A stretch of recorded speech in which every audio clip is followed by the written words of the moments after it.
A tooth is like a fountain. Each is a complicated living structure that requires nutrition, hydration, and internal cleansing. To that end, blood vessels, lymph, and nerves enter into the hollowed pulp chamber through its base. From the pulp chamber, highlighted in red, run miles of microscopic tubules, about 3 miles in a front tooth and perhaps more than double the miles in back molars. It is through these tubules that nerves and lymph flow, bringing minerals and nutrients to keep a tooth alive, strong, and flexible. Examining this image more closely, the dark filaments running diagonally downwards from the upper right-hand corner are bacteria invading these tubules. 12 to 13 microbes can fit side by side into each tubule, but the tubules are so small not even one white blood cell can enter to mop up the microbial invasion. Even if they could, some bacteria have mechanisms to foil these soldier cells. Whether bacteria enter the pulp through tubules from tooth decay or the pockets of gum disease, they eventually kill the pulp and the tooth abscesses. Usually, but not always, the tooth becomes painful and dies. It is at this point that traditional dentists recommend embalming the tooth with a root canal. They drill out an access to the pulp, sever the nerves in the pulp from their extensions into the microscopic tubules, remove them, and then with a series of ever larger files, they file away as much of the edges of the empty chamber as they can. Some use bleach, a laser, biocalyx, also known as endocal, or ozone in an attempt to sterilize the canal. After trying to disinfect a tooth, the main pulp channels are filled with an inert material. The ideal is to disinfect and fill to the base or apex of the tooth, but as you can see in this case, that doesn't always happen, and sometimes the canal is overfilled. Shrinkage of the material as it cools, underfilling, or overfilling are just 3 ways root canals obviously fail. It is an oversimplification that pulp chambers are always straight, that there is always just one per root, and that cleaning or sealing the miles of tubules can be overlooked. Straight A to B thinking works no better than a straight line laser or a straight file. The thin, dark lining around each tooth is called the periodontal ligament. It is the shock absorber for each tooth during chewing. Unfortunately, chewing can pump oral microbes, and worse, their toxic wastes that remain within the tubules, the ligament, and the infected bone surrounding the dead tooth, into the blood vessels in the area and the mouth.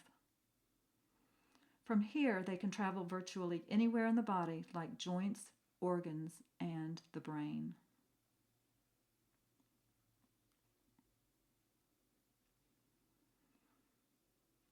Dr. Boyd Haley, Professor Emeritus of Chemistry at the University of Kentucky, discovered that root canal toxins in the parts per billion range inactivate critical enzymes that quarterback every activity of our bodies. They inactivate or impair hormones and neurological activity while encouraging autoimmune issues. Haley is an expert on Alzheimer's disease and discovered that 2 important proteins are found in low concentrations in all those with Alzheimer's disease compared to those without it. Root canal teeth produce a waste product that annihilates these proteins 5 times faster than mercury does.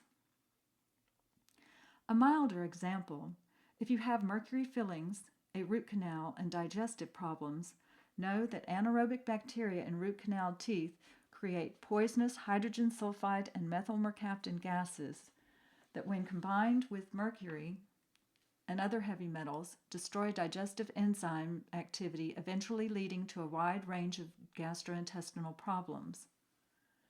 Some call root canal teeth more toxic than the botulinum toxin. fact, unless a dentist uses ozone gas, he or she cannot sterilize a tooth with its miles of tubules. And because the perimeter of a tooth cannot be sealed, even with ozone, it is uncertain how long these tubules, or the bony socket anchoring it, stay sterile in a living environment. Most biological dentists suggest a range of 1 month to maybe a year. Sometimes the body tries to quarantine an infected tooth by forming a highly calcified bony wall around a root canal tooth that makes it look as though it is healing, when in fact the opposite is true.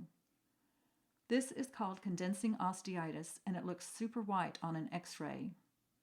It can easily mask abscesses.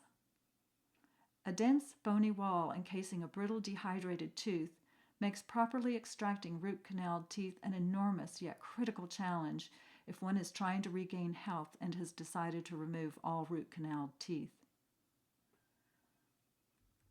Improperly done, they lead to equally poisonous jawbone cavitations like this one.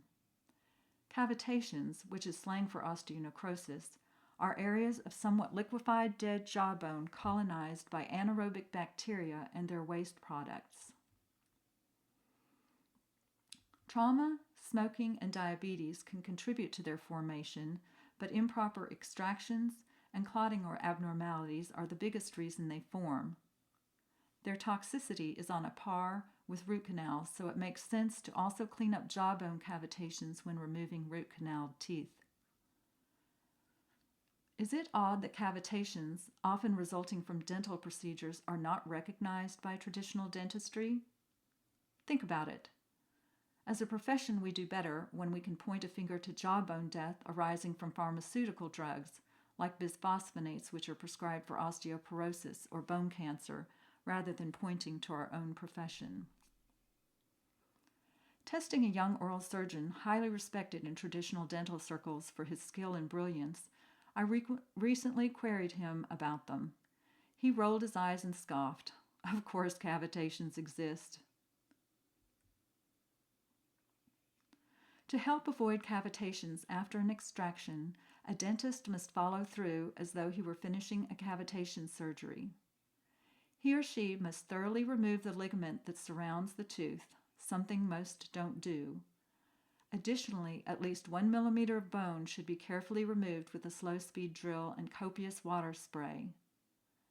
If there is condensing osteitis, as with this tooth, it too must be carefully removed.